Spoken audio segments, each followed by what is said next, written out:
Salve, salve galerinha, professor Romulo na área com mais uma aula de física para vocês.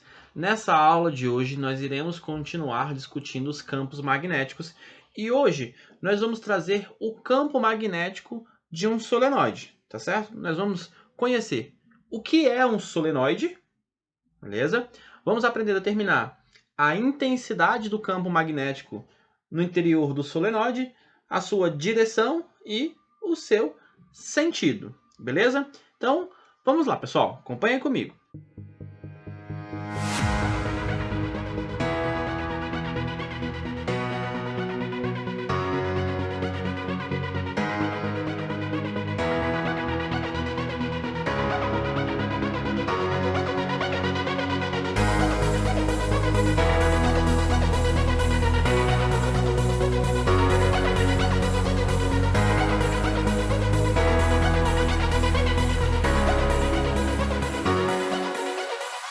Então, vamos lá, pessoal. Para iniciar nossa aula, vamos definir, então, o que é um solenoide, tá certo? Para que a gente construa um solenoide, nós vamos utilizar um fio condutor. Eu vou pegar um fio condutor e vou enrolar este fio condutor. Então, aqui nós estamos enrolando esse fio condutor. Nós vamos ter aqui uma série de espiras, tá certo? Isso aqui, então, representa o que é um solenoide, tá? Esse meu solenoide, ele vai ser composto aí por uma série de espiras que vão ser iguais, postas uma ao lado da outra, tá certo? Então, as espiras são iguais.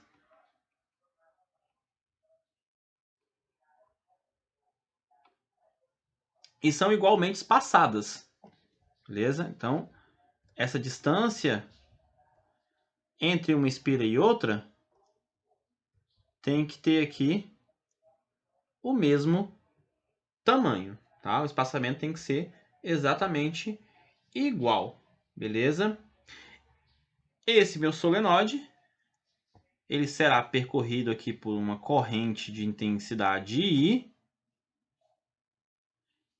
E como nós já vimos nas aulas anteriores, quando eu tenho um condutor sendo percorrido por uma corrente elétrica, vai surgir um campo magnético, tá? E esse campo magnético do solenoide, ele vai ser em seu interior praticamente constante. Então, aqui dentro do solenoide, nós poderemos fazer a representação do campo magnético a partir de linhas que são paralelas e tem um espaçamento igual entre si, para caracterizar aí o nosso campo magnético, que é praticamente uniforme aqui dentro do solenoide, tá certo? Então aqui está o nosso campo magnético. No exterior do solenoide, nós podemos observar que o campo, ele praticamente não existe, tá? Então, ele é zero, tá? Aqui no solenoide, nós podemos aqui, a partir da regra da mão direita, tá? Vamos definir aqui o polo norte e, consequentemente, a outra extremidade do meu solenoide vai ser o polo sul, beleza? Aqui nessa imagem, nós temos um experimento de um solenoide com limalha de ferro, tá?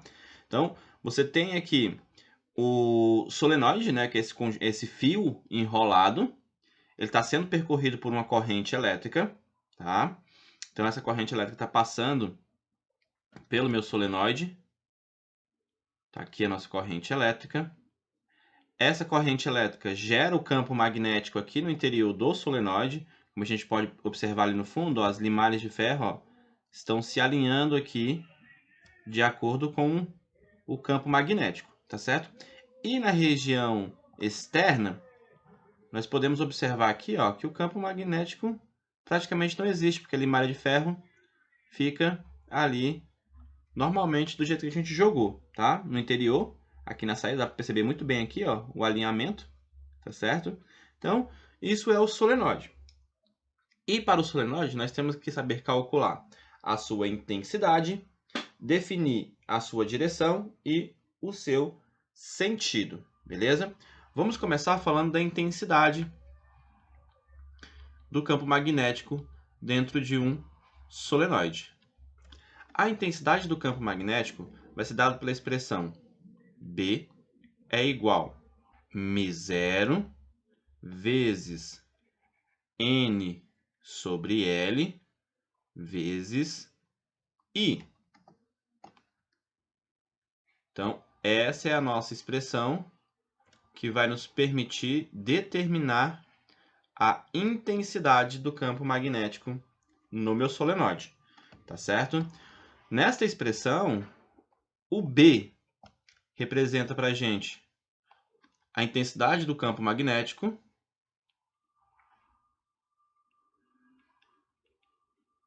Esse campo magnético que tem a unidade de medida Tesla, tá?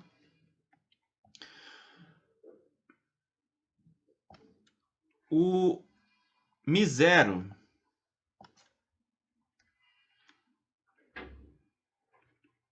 é a constante de permeabilidade magnética.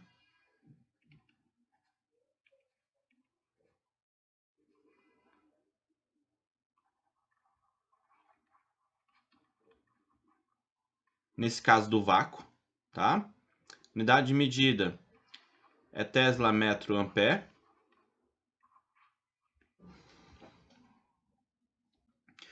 O N, pessoal, que aparece aqui nesta expressão, vai representar para a gente o número de espiras que compõe o meu solenoide. Então, número de espiras, ou pode aparecer como número de voltas, tá certo? Como trata-se de uma contagem, esse número N que aparece na expressão não tem unidade de medida, beleza? Temos o L. Este L representa o comprimento desse solenoide.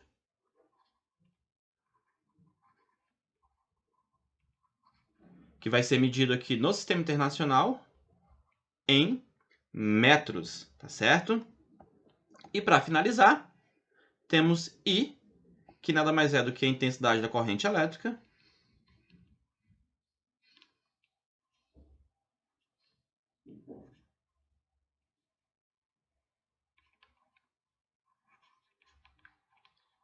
Essa corrente elétrica vai ser medida em ampere, certo? Dentro das expressões, pessoal, muitas vezes você vai ouvir falar sobre densidade linear de espiras. O que é a densidade linear de espiras? Essa razão N sobre L, que aparece aqui no cálculo do campo magnético, né, do módulo do campo magnético do solenoide, representa aí a densidade linear de espiras. Certo? Então, muitas das vezes o problema, ele não vai falar qual é o número de espiras ou o número de voltas, mas vai falar, ó, a densidade linear do solenoide, e aí você já tem que entender, quando ele fala densidade linear, ele está te dando a razão N sobre L.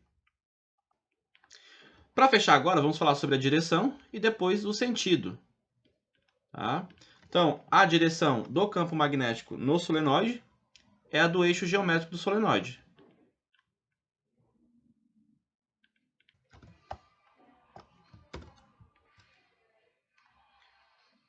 O sentido, ele vai ser determinado pela regra da mão direita.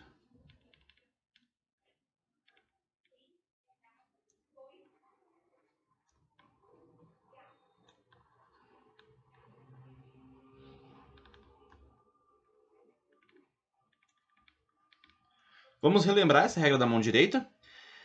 O nosso polegar, ele vai seguir o caminho da corrente aqui, ó. Então, aqui a gente vai posicionar o polegar e o restante dos nossos dedos vão entrar aqui, vão envolver o solenoide, tá? O polegar segue o caminho da corrente, o restante vai entrar no solenoide. e a ponta dos nossos dedos vai indicar qual é o sentido do campo no interior do solenoide, tá certo? Por isso que nós desenhamos as setinhas aqui, ó, apontando para a esquerda, tá? Por conta desta regrinha aí da mão direita, beleza? Então é importante que você saiba a regrinha da mão direita para determinar o sentido, porque muitas das vezes você vai ter que fazer uma soma de campos e tem que lembrar que o campo magnético é um vetor e, portanto, você precisa definir qual é o sentido para aplicar a soma vetorial de forma correta, beleza? Agora vamos a um exemplo para que a gente possa aplicar tudo aquilo que nós acabamos de discutir na nossa parte teórica, beleza? Então, leitura do exemplo. Um solenoide compreende 10.000 espiras por metro, sendo μ0 igual a 4π vezes 10 elevado a menos 7 Tesla metro ampere. Calcule a intensidade do vetor indução magnética originado na região central pela passagem da corrente elétrica de intensidade I igual a 4 amperes. Então, pessoal, como nós vimos na nossa parte teórica, a razão N, que representa aqui para a gente o número de espiras existentes no solenoide, pelo comprimento L deste meu solenoide, representa a densidade linear de espiras, tá certo? Que neste caso aqui é de 10.000, beleza? Está falando aqui, ó, o solenoide compreende 10.000 espiras por metro, né? Então eu tenho 10.000 espiras, que aqui está o nosso N, pelo comprimento de 1 metro, beleza? Sabemos que a intensidade da corrente elétrica no meu solenoide é igual a 0,4 amperes. Vamos anotar essa informação aqui. Agora, vamos relembrar como podemos obter o campo magnético desse solenoide, né? O módulo dele aqui que nós estamos querendo calcular, tá certo? Então, B é igual a μ0, que é a constante de permeabilidade magnética do vácuo, vezes N sobre L, que é a minha densidade linear de espiras, vezes a intensidade da corrente elétrica. O problema trouxe para a gente a constante, tá? Então μ0 é igual a 4π vezes 10 elevado a menos 7 Tesla metro ampere. O que nós temos que fazer agora é simplesmente substituir os valores na equação. Então, nós teremos aqui o campo B vai ser igual à constante de permeabilidade magnética do vácuo, 4π vezes 10 elevado a menos 7. A densidade linear de espiras, vou escrever esse número em notação científica, 10 a 4, beleza? Para facilitar o nosso cálculo aqui. Então, eu tenho 10 elevado a 4, vezes a intensidade de corrente. Vou escrever este número aqui em notação científica também, para facilitar a nossa continha, 4 vezes 10 elevado a menos 1. Vamos colocar este valor aqui. A unidade de medida é ampere. Fazendo a continha, nós vamos fazer aí 4π vezes 4 vai dar aqui 16π. A potência, nós vamos repetir a base e somar os expoentes. Então aqui eu tenho menos 7 mais 4 mais menos 1. Então fazendo ali os sinais, menos 7 com mais 4, nós vamos obter o valor 3 negativo, porque o 7 é maior do que o 4. Então, menos 3 com o menos 1 aqui, o expoente é menos 4, a unidade de medida do campo magnético, Tesla. Esse número não está em notação científica, vamos transformá-lo em notação científica, andando com a vírgula uma casa para a esquerda, vai ficar 1,6π. Vamos ter que somar 1 no expoente e aquele menos 4 vai ficar menos 3 Tesla. Beleza? Então era isso aí, pessoal, para nossa aula de hoje. Muito obrigado pela atenção de todos. Até a próxima.